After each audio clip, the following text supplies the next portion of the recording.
On the day I signed over my business to fund my wife's dream cafe, I overheard her toasting, "To freedom from that deadweight fool." They laughed as they burned my old office files in the backyard. I just smiled, took the keys, and walked away. This morning, 63 frantic calls lit up my phone. I watched them toss my tax folders onto the flames. The edges curled first, receipts for payroll, contractor invoices, lease agreements, blackening, flaking. Then the glossy printouts, marketing materials with my name still emblazoned across the top. They laughed as the wind scattered ash into the neighbor's pool.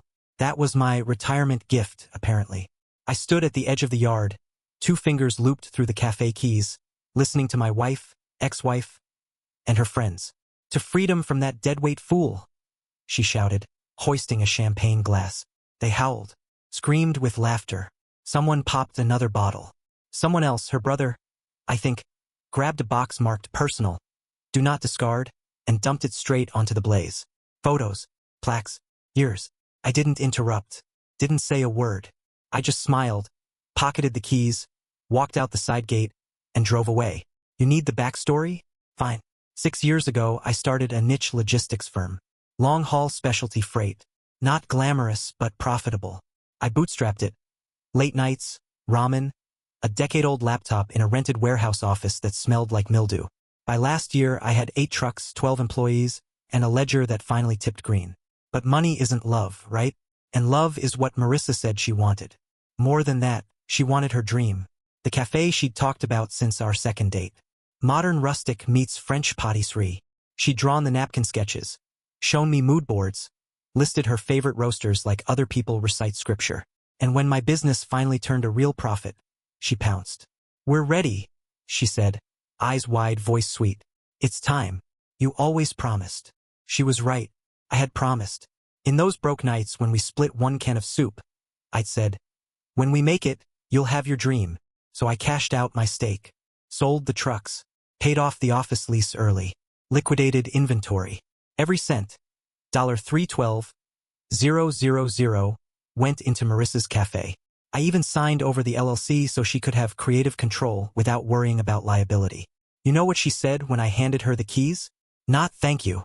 Not "we did it." Just, "finally." Grand opening was last Saturday. Clean white walls, polished concrete floors, vintage mismatched chairs. She named it Meal et lait, honey and milk.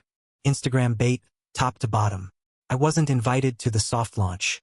"It's industry only," she said, brushing me off. "You wouldn't get it."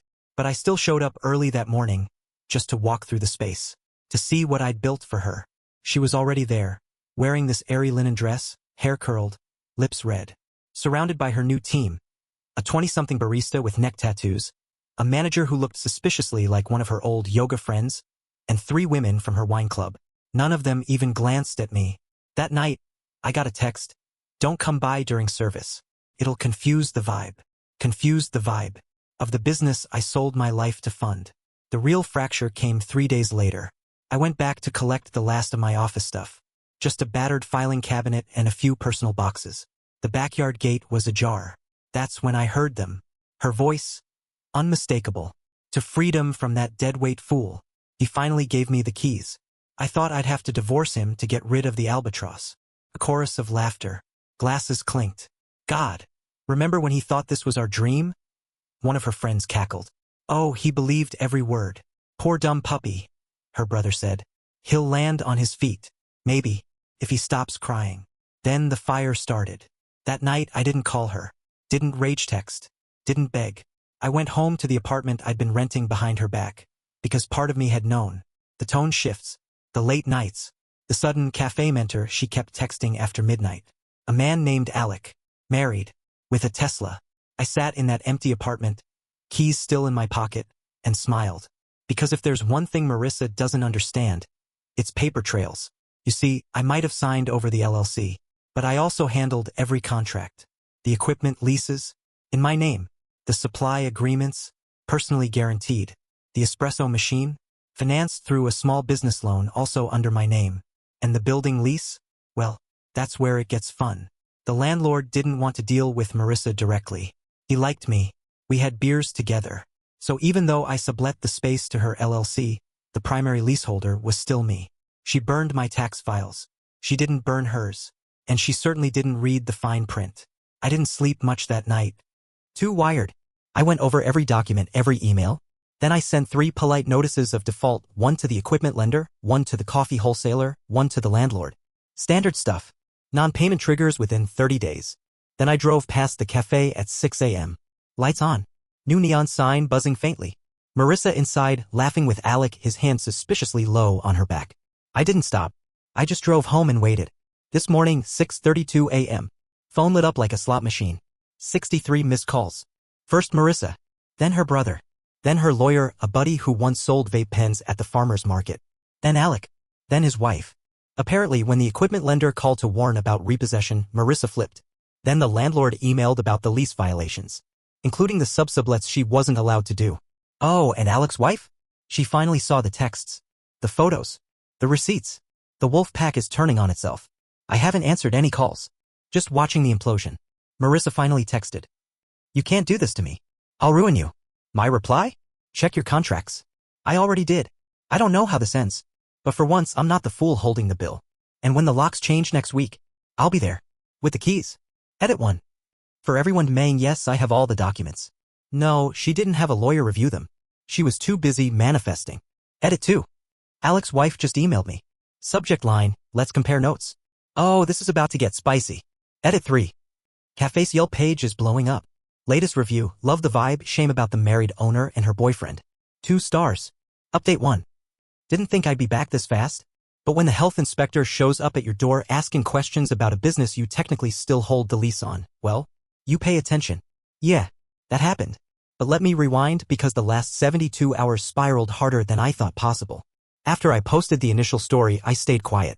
No contact. Ignored every call, every text. I wanted them twisting. Waiting. Marissa didn't take that well. By noon the next day, her brother had left a voicemail sobbing, actual heaving breaths, begging me to be reasonable because people's livelihoods were at stake. The same guy who dumped my family photos on a fire. That night, I finally checked the cafe's Instagram. Holy hell. Every trace of me was scrubbed. Every caption suddenly about her vision, her sacrifice, her bravery. There was even a video, a shaky, teary-eyed selfie where she said, I did this all by myself. From nothing. Against all odds. Some people just can't stand to see a strong woman win. Thousands of likes. Comments praising her resilience. Even local news reposted it. My inbox? Flooded with hate. Misogynist pig. Let her have her business. You're a bitter ex trying to tear down a queen. It was surreal. But I still didn't respond. Then came the first real escalation. Alec's wife called me. Let's call her Claire. Claire? Not some fragile homemaker. Corporate attorney. Ice in her veins. She'd spent the weekend compiling a binder, yes, a literal binder of Alec's activities. Hotel receipts. Uber logs. Screenshots of their Telegram chats. Alec, you dumbass, you used your real name.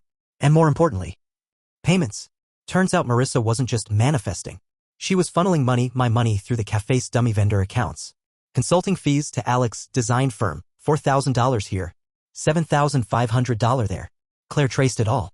And oh, guess who signed the initial vendor approval forms? Marissa. On video in a cafe livestream. So excited to partner with Alec's visionary team. Claire's exact words to me. I don't care about the affair. I care about fraud. And now we both have leverage. But while Claire and I plotted, Marissa was unraveling. I got tipped off by a barista, yeah, one of her hires, who DM'd me. Dude, she's losing it. Screamed at us for sabotaging the vibe. Fired 3 people on the floor today. Customers heard everything. Next, Marissa went full scorched earth. She posted my bank statements, old ones she'd had from when we filed taxes together, on her private story, implying I was broke. She also posted that I was a domestic abuser. No proof. No history. Just a caption under a black square. Survivors don't owe you receipts. It blew up. People started DMing my employer. My LinkedIn. Even my mom. Yeah. My mother got roped into this. And then the kicker. I woke up yesterday to find the locks changed on the cafe. Illegally. Marissa posted a triumphant video. Finally claiming MY space. Positive vibes only in this house. Except, the landlord saw it. And he was pissed. He sent a formal warning. And then? Health inspection. Someone, I wonder who, reported questionable sanitation at the cafe. So the city sent an inspector who, surprise, reached out to me as the leaseholder. When we went in, the cafe was a disaster. Food storage violations. Rodent droppings. Improper waste disposal. Open alcohol behind the counter. Inspector wrote them up on the spot. Shut them down temporarily pending review. Marissa lost her mind. I finally broke silence. Texted her. You should have read the lease. Illegal lock change is grounds for immediate eviction. Her reply? You're ruining everything. I can't go on like this. There it was. The nuclear threat. Classic manipulation play. I screenshotted everything. Forwarded to my attorney. Also to Claire, who calmly replied, tell her this. If she harms herself or anyone else, you will forward this to police and her family. This is now documented. Now the wolves are circling. Claire is prepping a formal fraud complaint. Landlord is initiating an eviction for breach. Vendors are freezing deliveries. Word is spreading Marissa's dream cafe is toxic. And Alec? Well, Alec is in the wind. Deleted socials. Claire froze their joint accounts. Meanwhile, guess who DM'd me? Marissa's mother. She wrote, please stop this madness. Marissa's spiraling. She was never supposed to take the whole business. You were always the stable one. Oh, now I'm the stable one. I haven't answered. Tomorrow, my lawyer files for damages. And I will be attending the eviction hearing publicly. With Claire. And the barista who's now flipped sides. Oh, and I just got sent a video. Marissa, drunk, raging inside the closed cafe, screaming. I made this place. No man will take it from me. She trashed a $15,000 espresso machine on camera. It's going to go viral any minute. I keep getting asked, do you feel bad? No. I feel clear. Because when you light someone's life on fire, you better pray they don't enjoy watching things burn back. Edit 1. Marissa's brother just texted, you win. Please stop. I haven't replied. Edit 2. Landlord just emailed formal 3-day eviction notice posted this morning. Game on. Edit 3. Barista sent another tip. Marissa's trying to open a GoFundMe to save her business from vengeful men. The audacity. Update 2. I said this would spiral. I didn't know how deep the route went. Buckle up. The cafe wasn't the only thing Marissa was torching. First, the eviction. Public hearing was yesterday. I showed. Claire showed. Landlord showed. Marissa? Didn't. But her lawyer did. Remember the vape pen guy? He shuffled in late, unshaven, with a printed blog post about tenant rights as his argument. Judge wasn't amused. When the landlord presented illegal lock change, lease violations multiple, health code report, photographic evidence. And then I handed over sublease without permission, fraudulent equipment payments, threatening texts. It was a slam dunk. Eviction granted. 3-day window to vacate. If not, marshal-assisted removal. After court, Claire and I grabbed coffee. She slid a flash drive across the table. You'll want this. Contents? Full backup of Alec and Marissa's Telegram chats from day one. Turns out they'd been plotting this takeover for months. Discussing how to cut me out. How to spin the narrative on socials. How to funnel funds. Even laughing about my old files burning. He'll never recover. He's too soft. But one thread chilled me. Worst case, we push him out legally. Best case, he disappears.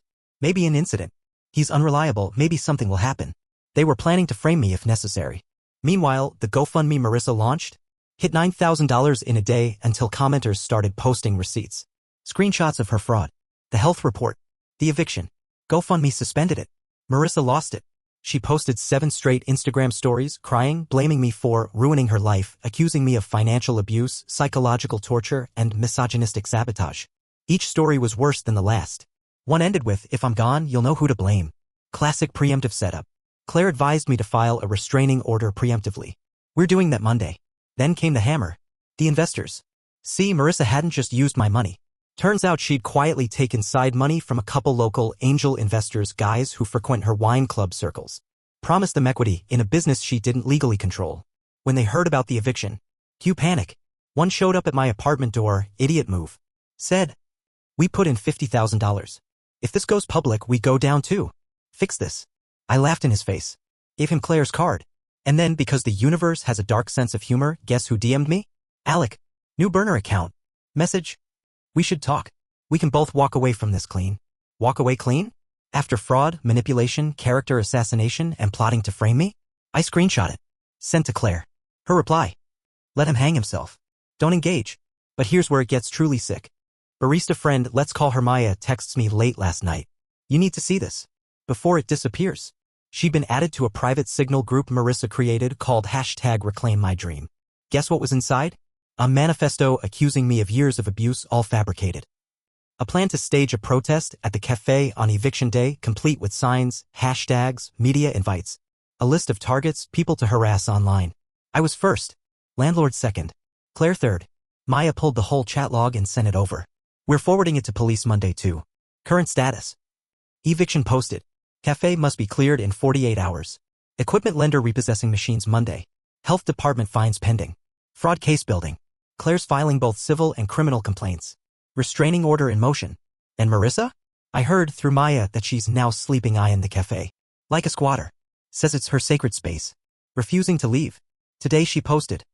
They can take my equipment, my lease, but they'll never take my vision. I am this cafe. It's gone from sad to unhinged. You want the darkest part? One more reveal from Claire's flash drive.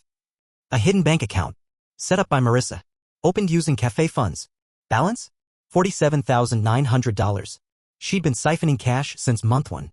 Prepping her escape fund to bolt the second it got too hot. While publicly claiming she was broke and sacrificing everything.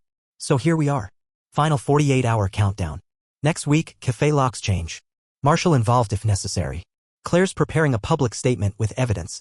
No more letting Marissa control the narrative. And me? I'll be there. Watching it close. Watching her empire of ash collapse. Not with anger. Not with glee. Just the clarity of a man who knows. Some fires deserve to burn until there's nothing left. Edit 1. Confirmed, Alex design firm filed bankruptcy this morning. Cowards trying to dodge liability. Won't work. Claire's on it. Edit 2. Landlord just texted, she's barricaded the cafe doors. We may need police. Told him, do it. Edit 3. Local journalist just DM'd me. Wants an exclusive on the collapse of the influencer cafe fraud. Oh, this is gonna be juicy. Update 3. I thought I'd seen her lowest point. I was wrong. You'd think barricading herself in the cafe, publicly melting down and plotting to frame me would be the bottom. No. There was more. And it's sick. Day 1 of eviction window. Marshall showed up with landlord and locksmith. Standard procedure. Except Marissa had gone full bunker mode. Windows covered in butcher paper. Doors chained shut from the inside. Handwritten sign taped to the glass. This is a women-only space. Please respect it. She live-streamed the whole thing. Thousands watched. Comments split. Some simps cheering her on. Some begging her to get help. Some outright disgusted. I stayed silent. Watch remotely. Let the law do its job. Then came the twist. Inside the cafe? 2 teenagers. Yeah. 2 17-year-old interns Marissa had lured in through her influencer circles. Promised them business mentorship. Told them they'd learn from a real female founder. Claire got a tip from Maya that they were still inside. Minors. Police got involved fast. Forced entry. Pulled them out. Turns out Marissa told them. The men coming are violent. If they get in, you'll be in danger. We must hold the space. She involved teenagers in the situation. That's when the cops slapped her with a child endangerment charge on the spot. Scene was chaos. Marissa screaming, I'm a victim. This is a patriarchy raid. Press outside filming everything. Alec? Still MIA. Coward vanished. Claire calmly giving a statement to police, flash drive in hand. I stayed in the background. No public comments. Just watched. And then came the cherry on this rotting Sunday. During cleanup, landlord's crew found a hidden stash in the back office. Burned papers, partially melted USB drives. A diary, yes, handwritten detailing plans to ruin my name. Leverage abuse narrative to land media deals. Sell tell-all memoir, get Netflix option. She was already scripting her next grift. Before the cafe even failed. Meanwhile, Claire filed the fraud case. Local DA opened an inquiry. Civil and criminal charges are now in motion. Marissa's response? Full martyr mode. Posted a 15-minute IGTV sob story. I'm being silenced. They're stealing my dream. They're afraid of a strong woman. If anything happens to me, remember who did this. Thousands of views. But this time, comments are turning. People posting receipts. Court records. News articles. Proof. The tide's shifting. And then, one more knife. Guess who DM'd me last night? Marissa's mother. Again. But this time, different tone. I warned her not to do this. I begged her to stop. Now it's too late. I just hope you survive this intact. Survive. That's how far this has gone. Today? Cafe is empty. Eviction complete. Locks changed. Equipment repossessed. Claire filing civil damages this week. Police building criminal case. 2 families, parents of the teens considering their own lawsuits. And Marissa? Last I heard? Checked into a wellness retreat. Private. Remote. No phones allowed. A PR move. Do I feel bad? Not anymore. Because you don't falsify stories for attention. You don't endanger kids. You don't build your empire on burning others down. And when you do, you deserve to watch it all collapse. Brick by rotten brick. Final note. Alec's wife, Claire, is going fully public next week. Press exclusive locked in. National coverage. This won't fade quietly. Edit 1. Police just contacted me. They recovered financial records Alec deleted. More fuel for fraud case. Edit 2. Maya sent me screenshots private influencer group Marissa used discussing how to fake a mental health crisis to dodge legal fallout. Sickening. Edit 3. Press just confirmed. Front page local feature next Monday. Title? The Fall of the Influencer Café Queen. Update 4. I told you this wasn't over. I told you it would spiral until nothing was left. And now? There's nothing left. Not for her. Not for them. Just ruins. And receipts. 48 hours post-eviction. The cafe is gutted. Stripped. Lease terminated. Locks changed. Landlord installing cameras already had 2 attempted break-ins. Guess who both times? Marissa's brother. Idiot used his own car. Cops let him off with a warning the first night. Second attempt? He's now facing breaking and entering charges. Marissa didn't even bail him out. She's gone full self-preservation. Claire's press piece dropped Monday. The Fall of the Influencer Café Queen, front page local and syndicated nationally. Detailed everything. Fraudulent funds. Child endangerment. Illegal lockout. Fabricated abuse narratives. Plans to frame me. Screenshots. Court records. Police statements. It trended. Hashtag CafeQueen exposed. Sponsors pulled out. Influencer brands dropped her. Blue-check feminists deleted their support tweets. And the DM started. Former friends flipping. I never supported what she did. I didn't know it was this bad. Please don't post my name. Pathetic. Then came the court day. Restraining order hearing plus preliminary fraud charges. She showed up. Not the Marissa I knew. Hollow-eyed. 20 pounds lighter. Designer coat hanging limp. No makeup. Twitching. Guess who didn't show? Alec. Gone. Ghosted. Claire confirmed he's fled state. Warrant incoming. In court? Her lawyer, new one, actual bar member this time, tried to argue mental health crisis mitigation. Didn't fly. Restraining order granted. Full. Fraud case moving to trial. Legal issues involving minors pending review. Civil damages scheduled for next quarter. And the kicker? Claire subpoenaed bank records from Marissa's secret account. Discovered not just Alec payouts, but personal purchases. $7,000 on designer bags. $12,000 on spa retreats. $5,000 on a business empowerment coach. While posting that she was broke and abused. Fallout. Marissa, facing criminal trial, civil suits, restraining order in place, broke, blacklisted. Brother, facing BNE charge, unemployed. Alec, fugitive status pending. Wife filing divorce plus fraud charges. Their circle? Imploded. And me? I watched every second. Calm. Detached. No rage. No glee. Just the satisfaction of a clean, thorough ruin. Final scene. 2 days ago, got a knock. Certified letter. From Marissa's mother. Inside. 1 handwritten page. She was never supposed to destroy herself like this. I'm sorry for what you endured. I'm sorry for what she became. If you never reply, I understand. I burned it. Didn't even finish reading. Because here's the truth. This was never about saving her. It was about watching the fire burn until there was nothing left to save. And now? There's nothing left. Not her cafe. Not her dream. Not her image. Not her circle. Just cold ashes. Do I feel whole? No. But I feel free. And sometimes that's enough. Edit 1. Heard from Maya, Marissa is now posting in fringe conspiracy groups claiming shadow forces destroyed her. Delusional to the end. Edit 2. Final report. Her mother is selling the family house to pay legal fees. Blood for blood. Edit 3. My only public comment, some empires are built to burn. This one just burned faster than most.